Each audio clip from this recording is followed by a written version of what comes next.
two new projects that I am now working on.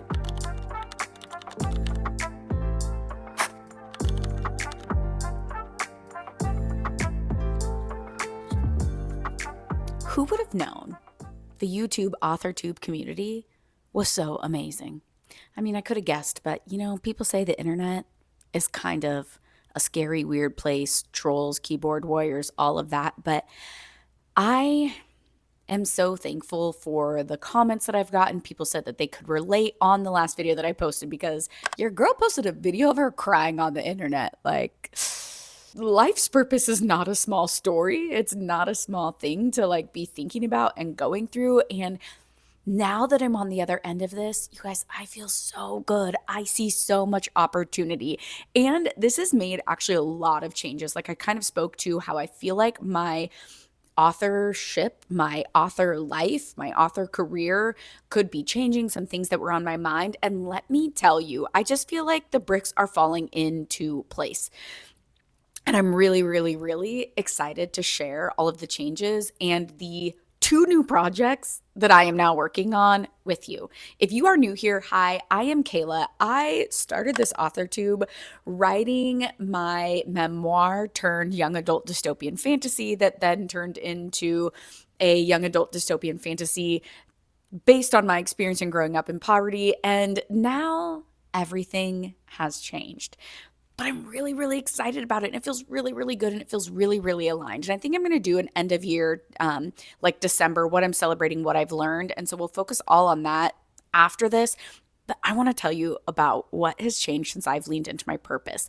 And I really think this. I think one of the reasons why I was able to have so many takeaways and have this new creativity and these two new projects come up is because I was willing to talk about this, face this, and share this. So I'm just going to start with that because I also realized that when something is inside me, it's just inside me. There's just turmoil in my body. It just feels uncomfortable. It feels unsure. And then I say it out loud and it feels worse.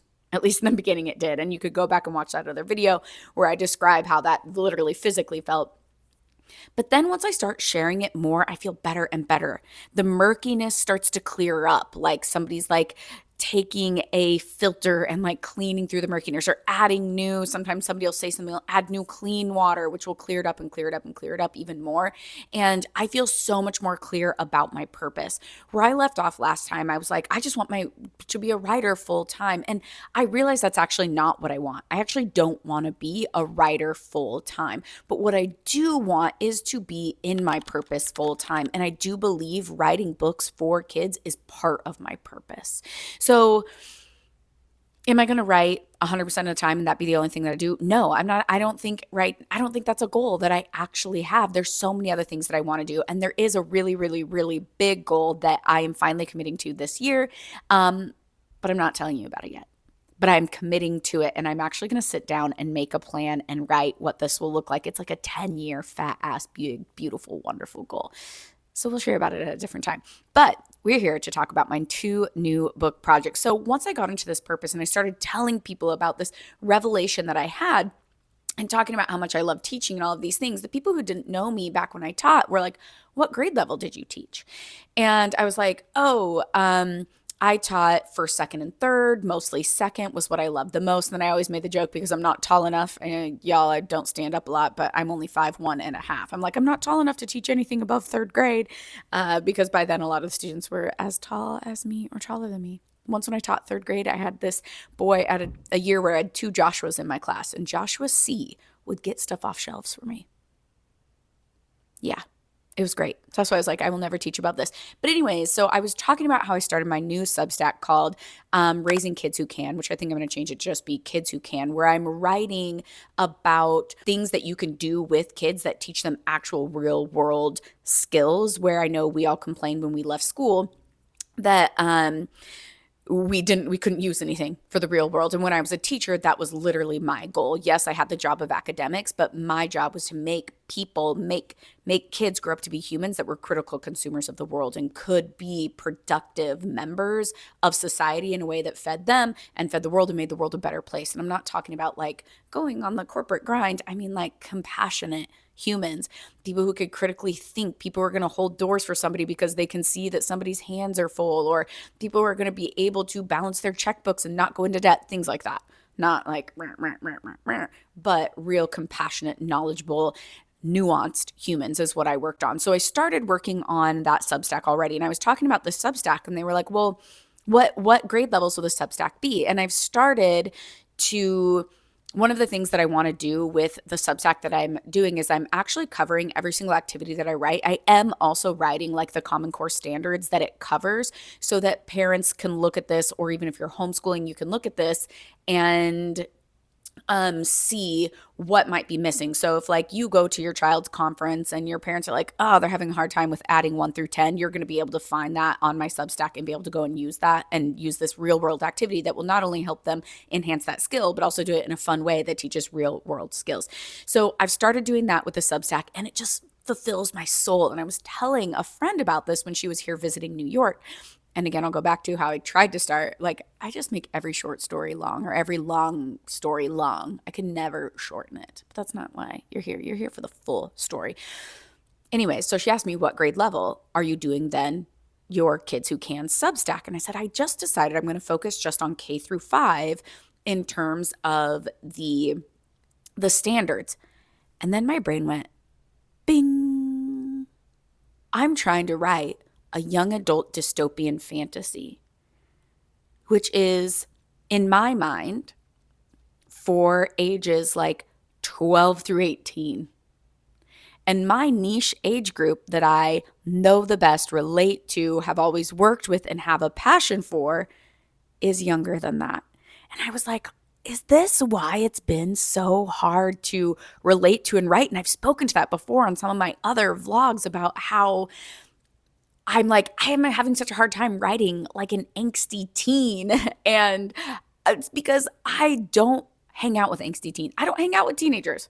I didn't work with teenagers for a decade. They aren't the population that I know. I thought that writing the young adult fantasy or the young adult book out of, because if you remember, if you've been here for a while, one of the thing that I want to do is my goal is to like tell a story and follow a character from beginner picture books to beginner chapter books to middle grade books to the young adult books. And I thought starting there and getting to know the world and the story really well would then make it all connect up. And that's still all something that I will do and would like to do. But I realized, yes, I got there and built a world and built a story, but writing that is not for me right now, I don't think. But I loved that I did it. And I think that it was really important and will inform all of the other books. But as I've started talking about this, as I've started sharing, I had that big aha that I'm like, oh, and even before this in the last video, I said, I kind of want to write a beginner chapter book. I'm feeling that. And I think I even said that 2 videos ago. I'm like, I'm feeling like a beginner chapter book. So as I've kind of pulled this heaviness of finding my purpose that was supposed to be here, but I feel like, and not even the heaviness of finding my purpose because that was heavy, but I feel like since I've been on the road of being in my purpose, I have had so many more creative ideas. I've had so much more energy. It's been so amazing. And this energy, this creativity is what's made these other ideas pop into my head. So I am currently working on 2 different episodic beginner chapter book ideas. And so my research has changed. Like recently, I went to the library and I checked out like some beginner books. I have like the Rosie Revere beginner chapter books. I think those are really awesome because they also teach real life skills. I checked out some Magic Tree House when I was there. I was also looking at some other beginner chapter books. And so my 2 ideas that I have, and I've been playing around with them in different ways. One is based on, actually came from writing my Kids Who Can Substack, where I talked about the rules and why we have rules. And so my thought on this episodic, and I don't know, this could either be a picture book episodic, or so it could either be a very simple beginner picture book episodic similar to Elephant and Piggy, or it could be a little bit more of a dense picture book episodic, like a regular picture book that you would imagine where there's like little paragraphs of text on every page, or it could be a beginner chapter book.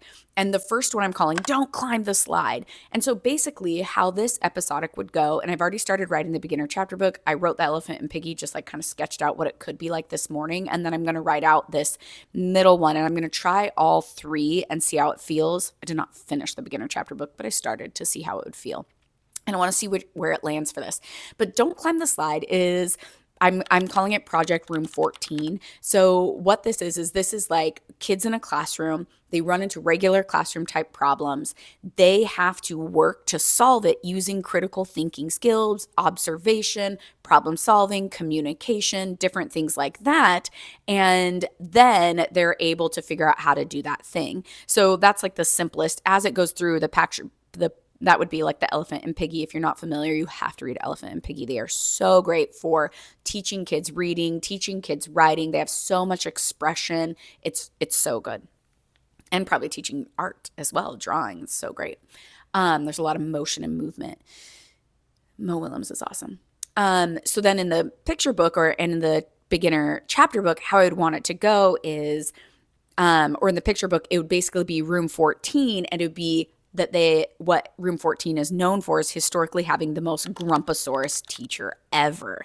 And so basically how every episode of that picture book would go is that these kids have this problem, and the grumpy teacher's the one who's like, don't climb the slide, and then the kids try and fail, there's a lot of like humor and silly things that are happening, but they basically convince the teacher why and how the safest way to climb the slide, and then she makes a new rule. So they're like converting this grumpy teacher every time. So then the same thing would happen in the beginner chapter book. If that's what it is, it's like kids have an idea, grumpy ass teacher tries to ruin everything great about life when you're that age, try and fail. And then there's maybe like a magic notebook or like a way that they like go to the notebook to have a little bit more of an in-depth like figuring it out before. And then at the end, they probably convert like not only the teacher but the principal and all of the other teachers, and so they're like changing the whole dynamic of the school. Would be the beginner chapter book. So I'm going to figure out which one for that I like. And then there's another one. So that's my first project, and I'm so excited about it. Like, I'm so excited about it. So much so that I've already started the beginner chapter book. I've already done the whole simple sketch out of what the very beginner picture book would be. And I'm going to do the same thing maybe today, tomorrow, about the one in the middle, and then decide which one I like the most. Like, I'm so super pumped about it and have so much energy for it. And that's been a lot of fun. Then I had another idea where this one I'm calling Project Home Hotel or Hotel Home. And it's about a little girl who has a mom who works in a very fancy hotel, and they're very, very poor. And something happens where she can't get, and this one would be beginner chapter book. Something happens where she can't get childcare, and her daughter has to come to the hotel with her. And then so every chapter is about, or excuse me, not every chapter, every book is about a new hotel guest that she meets and what she learns about life from them. I can't wait. And I already have like the ideas of like these badass characters that she's going to meet, how she's going to learn about like economic class, how she's going to learn about other cultures, how she's going to learn about different careers, how she's going to learn about being resilient. So every one of those books would have like information or knowledge that she'd learn, like maybe a scientist who comes in who is a marine biologist or something like that would teach her about marine biology. But then also maybe there's also some sort of a behavioral skill that she learns. Maybe it's like asking how to ask an even better question, or what the scientific method is, or how to be an observer, how to have resilience, or how to like not expect your first try to be the thing that should be right, and how failing is okay, right? So then there's always going to be like knowledge that she learns, and then also a behavioral thing. And I just can't wait to do this. I've just had idea. I've plotted. And it feels really good and fresh. And I feel like part of me kind of thinks as this year comes to a close, and this is my first year being an author, that is there the possibility that everything I just did, writing this whole entire book, is a loss? And I don't think so. I think this is kind of like, I feel like I agree with that Brandon Sanderson idea that I've mentioned before after I started watching his lectures, is that I have to get the reps under me. Like, this is my first book. I am a just beginning writer, and I have to find myself. I have to find my niche. I don't think anybody has like a niche, but I have to find where my heart is right now, where my desire is right now, where my creativity is right now. And I just feel like this whole year has been that. Like some of y'all on AuthorTube have been writing since you were like in middle school. That is not me. I did in elementary school. I was a poet. I wrote lots of poetry, but I did not continue that into my middle years and adult life. And so this feels like a whole new adventure, but I'm loving this. And clarity has continued to come from me taking action. That's why I think taking action is so important. If we just sit and think and wonder, I wouldn't have this clarity, but it's because I started super messy and I started going, and that is so powerful. So I am in the need of information on beginner chapter books and middle grade books. So if you are an author on AuthorTube, I need and want to follow you, connect with you, learn from you. If you are that author on Substack, drop your Substack below. I need to follow you, learn from you, and connect with you. I want to create more of a writer community, and I believe this is the one that I want to be part of.